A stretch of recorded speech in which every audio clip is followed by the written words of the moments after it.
When I was 14, my mother remarried. Ben's a really nice guy, but overprotective and kind of tense. Mom told me, Kara, he's a survivor. She never explained what he survived, but I found out later on.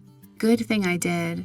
It kept me from making the biggest mistake of my life. Life was better with Ben around, mostly. He was eccentric. He wouldn't sleep near a window. He put me in an upstairs bedroom instead of the nicer one downstairs, and when I argued, he only told me that it would be safer.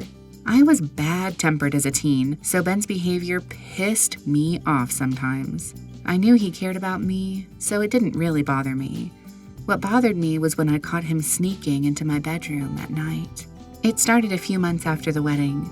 I just woke up one night and there he was, standing near the window.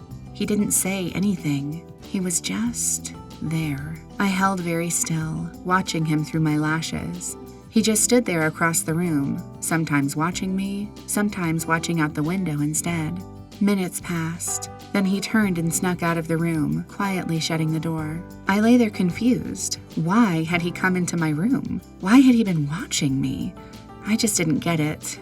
And I didn't know how to ask about it, so I kept quiet. But all the next day I wondered about it. Then it happened again a few nights later. I soon realized that he had been coming in like that, in the dark, in secret for a while, and I started to get pretty freaked out. I wasn't completely naive. I knew that sometimes a single mom will marry a total creep who goes after her daughters. I never believed Ben was that kind of guy, and it hurt to think that about him, but what else could it be? He hadn't done anything to me yet. He hadn't even gone near my bed.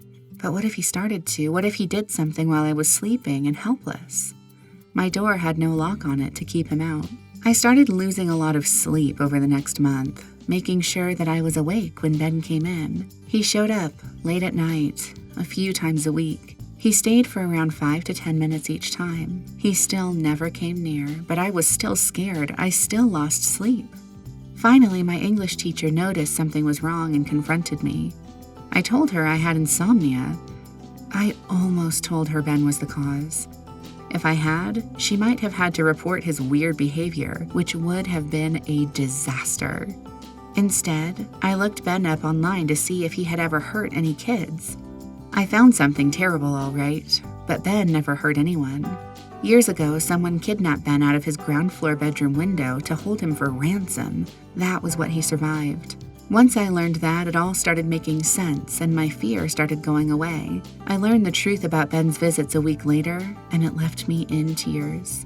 Ben was standing in my room when Mom came in. She didn't shout at him or act shocked. Instead, she just took his arm and whispered to him, "It's okay, Ben, she's still here. Nothing's going to happen."